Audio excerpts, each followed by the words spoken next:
Sir ఏదైతే మన రాష్ట్ర గవర్నమెంట్ ఏదైతే పెట్టుబడుల వ్యవహారంలో చూస్తే ఈరోజు రేపే ఇనాగ్రేషన్ కాబోతున్న యామ్కా అని చెప్పి ఫౌండేషన్ స్టోన్ ఇవ్వబోతుందని చెప్పి లోకేష్ గారు మళ్ళీ ఒక వీడియో వైరల్ అవుతోంది. ఎలా దొరుకుతుంటారు అసలు ఇంత ఫాస్ట్గా రావడానికి గల కారణాలు ఏంటి? అసలు రాష్ట్రం పెట్టుబడుల అవకాశాలు ఎంత మాత్రం ఉన్నాయి అంటారు? ఈ విధంగా ఒకటి రావడానికి ప్రత్యేకత ఏందంటారు? ఏమి లేదండి, భరోసా ఇవ్వటం. గవర్నమెంట్ ఎకో సిస్టాన్ని డెవలప్ చేసి సింగిల్ విండో సిస్టంలో పర్మిషన్స్ అన్ని ఇవ్వటం, సులభతర వాణిజ్య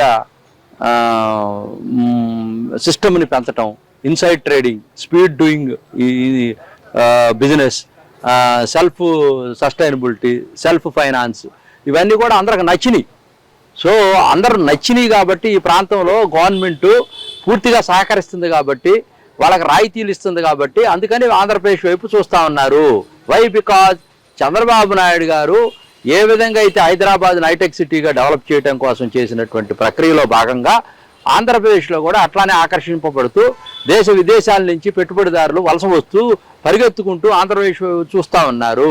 ఆ నేపథ్యంలోనే అమరావతిలో కూడా కొత్తగా చాలా ఇండస్ట్రీస్, చాలా ఇన్స్టిట్యూషన్స్ శరవేగంగా అడుగులు ముందుకు వస్తూ ఉన్నాయి.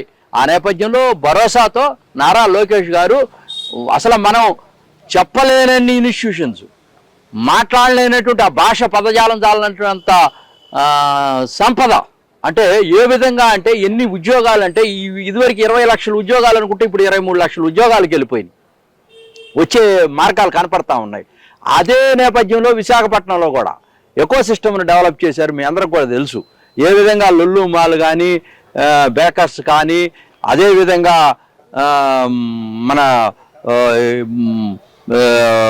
సెంటర్స్ ఏదైతే వస్తూ ఉన్నాయో డేటా సెంటర్స్ మొత్తం కూడా గూగుల్తో సహా ప్రపంచంలోనే అత్యద్భుతంగా 1,36,000 కోట్లతో ఏషియాలో మొట్టమొదట పెట్టుబడి పెట్టింది.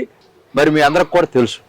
మరి అటువంటి సంస్థలన్నీ వస్తూ ఉన్నప్పుడు అభివృద్ధి శరవేగంగా ముందుకు చేస్తూ ఉంది, ఎంప్లాయ్మెంట్ జనరేట్ అవుతూ ఉంది. అదేవిధంగా స్కిల్ డెవలప్మెంట్ సెంటర్స్ కూడా పెరుగుతూ ఉన్నాయి. క్వాంటమ్ వ్యాలీ ఏదైతే మనం అనుకున్నాం, జెనో వ్యాలీ, ఏదో సిలికాన్ వ్యాలీ అని అమెరికా వైపు చూసేవాళ్ళం, ఇప్పుడు అమరావతి వైపు చూస్తూ ఉన్నారు జనమందరూ కూడా, క్వాంటమ్ వ్యాలీ అని చెప్పేసి. మరి ఇక్కడ యామ్కా లాంటి పెద్ద ప్రాజెక్ట్ అయితే దేశంలోనే అయితే మన సెక్యూరిటీ పరంగా చూసుకుంటే సెంట్రల్ గవర్నమెంట్ ఎంతో ఇష్టంగా తీసుకున్న ప్రాజెక్ట్, దానికి మన ఏపీ భాగస్వామ్యం అవ్వటాన్ని ఎలా చూడొచ్చంటారు? ఇక్కడ అసలు ఇక నభోతో భవిష్యత్తు అండి. ఇక అసలు చెప్పడానికి మాటలు లేవండి. ఇప్పుడు కేంద్ర ప్రభుత్వం కూడా అసలు గుజరాత్ నెంబర్ 1లో ఉంటే ఇప్పుడు ఆంధ్రప్రదేశ్ నెంబర్ 1 స్థాయికి వెళ్తుందని చెప్పి ప్రధాని మోడీ గారే చెప్తా ఉన్నారు, అమిత్ షా గారే చెప్తున్నారు. భారతదేశం మొత్తం సాక్ష్యం, ప్రపంచం అంతా కూడా సాక్ష్యం. ట్రంప్ గారు కూడా ఆంధ్రప్రదేశ్ వైపు చూస్తూ ఉన్నారు. ఇది అందరూ కూడా ప్రపంచం అంతా కూడా ఏదైతే చంద్రబాబు నాయుడు గారికి ఉన్న అనుభవం ఈసారి అద్భుతంగా నిర్మాణం చేయబోతున్నాడు ఆంధ్రప్రదేశ్ని.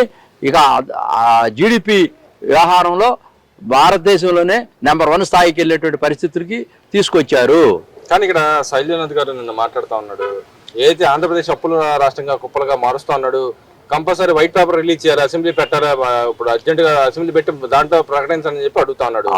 దానికి ఆయన శైలజానాథ్ గారు అలా నాయకుడిని తీసుకొస్తారంటారు అసెంబ్లీలో మాట్లాడతారు. శైలజానాథ్ గారు కాంగ్రెస్ లో నుంచి నైరాశ్యంలో ఉండారు, రాజకీయాల్లో వైసీపీలోకి పోయాడు. ఇప్పుడు పెనుమే నుంచి పొయ్యిలో పడ్డాడు, అర్థమైందా? అతను ఏదో ఒకటి విమర్శ చేయాలి కాబట్టి చేస్తూ ఉన్నాడు. అసలు కాంగ్రెస్ ప్రభుత్వమే వీటన్నిటికి కూడా కారణం.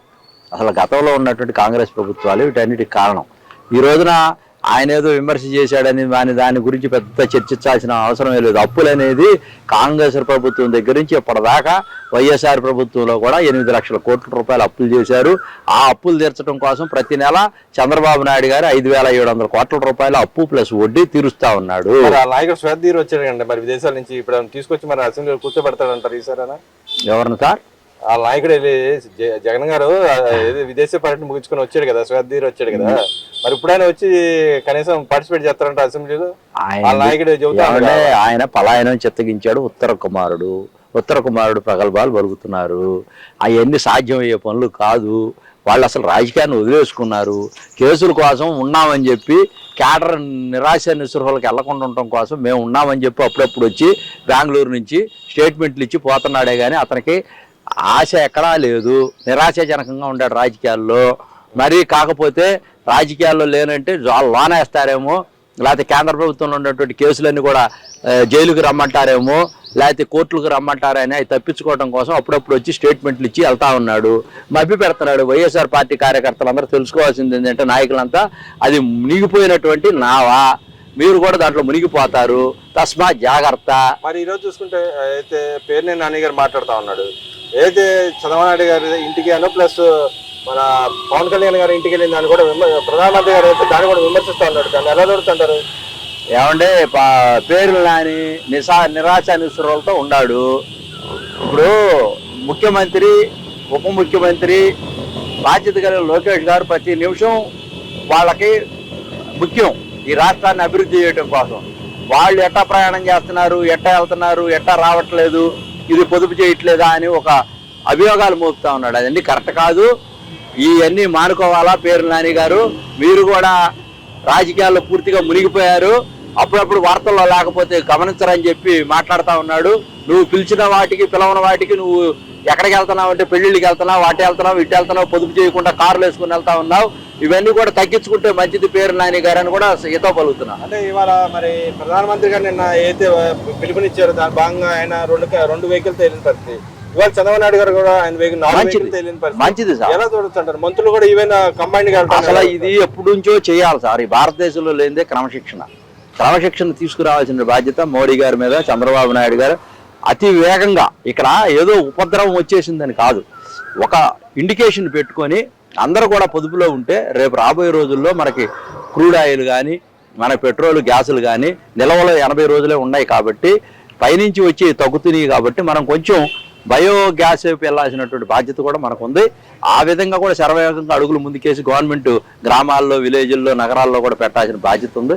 ఇవన్నీ కూడా మనం తీసుకుంటాం తప్పకుండా. చర్యలు కూడా విమర్శిస్తున్నారు కదా, మీరు అవలపరిచి చూపిండి, మమ్మల్ని ఎందుకు ఇబ్బంది పెడతారు ప్రజలు అన్నట్టు మాట్లాడుతూ ఉన్నారు. అదంతా సార్ ఏదో విమర్శ చేయాలి కాబట్టి విమర్శ చేస్తున్నారు కానీ ఇక్కడ పసలేదండి.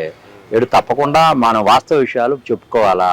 మొన్న ఒక బంగారం కొనద్దు అన్నాడు, విదేశీ మార్గద్రవ్యం కావాలా, రవాణా సౌకర్యాల మీద ఇబ్బంది పడుతుంది, మన భారతదేశ తలసరి ఆదాయం తగ్గుతుంది. ఇవన్నీ కూడా కొంచెం తగ్గించుకోవాలా. విదేశాలు మోసు తగ్గించుకోవాలా, విదేశాల పర్యటనలు తగ్గించుకోవాలా, సగం కాన్వాయ్ పెట్టుకోవాలా. ముందు మోడీ గారు చేస్తే చంద్రబాబు గారు చేశారు, పవన్ కళ్యాణ్ చేశారు. ఇప్పుడు మరి ముఖ్యమైనటువంటి క్యాబినెట్ మీటింగ్లో ఇప్పుడు జరుగుతూ ఉంది. చాలా విషయాలు నిర్ణయాలు తీసుకోబోతున్నారు, కఠినమైన నిర్ణయాలు. తప్పకుండా ఇవి భారతదేశానికి ఆదర్శంగా ఉంటాయి. ఆంధ్రప్రదేశ్ ఎప్పుడు ఆదర్శంగానే ఉంటాడు. లాక్డౌన్లు గిక్డౌన్లు ఏమి లేవు కానీ వీళ్ళు ఊరినే సినిమా చూపిస్తారు కానీ ఏదో పెద్ద భూతార్థంలో డ్రామా కంపెనీ లాగా ఏం రావు. కానీ prevention is better than cure అని చెప్పేసి ముందుగానే గమనించినటువంటి మోడీ గారు, చంద్రబాబు నాయుడు గారు ఆ దిశవైపు జనం కూడా మారాలా, జనం కూడా పొదుపు చేయాలా, జనం కూడా తెలుసుకోవాలా. ఒక మోడీ గారు మనకే లాభం అండి. పొదుపు చేస్తే అదే సంపదగా మారుద్ది, ప్రజలకే మంచిది, సౌకర్యాలు ఉంటాయి, చక్కగా ఉంటది, ఎవరు ఇబ్బంది పడరు. ఒకళ్ళ ఏళ్లలో ఒకళ్ళ దాంట్లో కాళ్ళు గీళ్లు పెట్టకుండా ఉంటారు. ప్రజలంతా కూడా ప్రశాంతంగా జీవిస్తారు. ఆ లాకౌట్ రాకుండా ఉంటుంది, రెస్ట్రిక్షన్ లేకుండా ఉంటుంది, ప్రశాంతంగా జీవించాలి. అవసరం మేరకే జనం ప్రయాణాలు చేయాలా, అవసరం మేరకే ఇంధనాన్ని వాడుకోవాలా, అవసరం మేరకే మనం సమాజంలో ముందుకెళ్లాలా, అవసరం మేరకే గ్యాస్ను వాడుకోవాలని కూడా ఈ సందర్భంగా తెలుగుదేశం పార్టీ తరఫున విజ్ఞప్తి చేస్తాం. ఫైనల్ గా చెప్పండి, అయితే కడపలో జరిగిన వ్యవహారం చూస్తే మత రాజకీయాలు, కుల రాజకీయాలు మధ్య చిచ్చు పెడుతుంది చంద్రబాబు నాయుడు గారు అని చెప్పి వాళ్ళు ఆరోపించారు. కానీ వాస్తవ పరిస్థితులు భిన్నంగా ఉన్నాయి. దాన్ని ఎలా చూడుతారా? నిజంగానే గవర్నమెంట్ అలా చేస్తుంటారా? మత రాజకీయాలు అంటే అసలు గవర్నమెంట్ అనే సేఫెస్ట్ స్టేట్ భారతదేశంలోనే సేఫెస్ట్ స్టేట్ ఏదన్నా ఉందంటే లౌకిక సిద్ధాంతంలో చంద్రబాబు నాయుడు పాలనలోనే ఉంటుంది, చంద్రబాబు నాయుడు గవర్నమెంట్లోనే ఉంటుంది. అది చంద్రబాబు నాయుడు గారికి ఇటువంటి పిచ్చి ఆలోచనలు లేవు సార్. ఎప్పటి నుంచో కూడా భారతదేశంలో అన్నగారు ఉన్నప్పుడు మన హైదరాబాద్లో మత కల్లాలు జరిగితే దాన్ని కంట్రోల్ చేసింది అప్పుడు ఉన్నటువంటి ఎన్టీ రామారావు గారు, చంద్రబాబు నాయుడు గారే. పూర్తిగా ఈ ఆంధ్రప్రదేశ్లో రాయలసీమలో ఫ్రాక్షనిజం కూడా కంట్రోల్ చేసింది అక్కడే. ఇప్పుడు విజయవాడలో ఉన్నటువంటి రక్త చరిత్రలు కూడా మార్చింది అన్నగారు చంద్రబాబు నాయుడు గారే.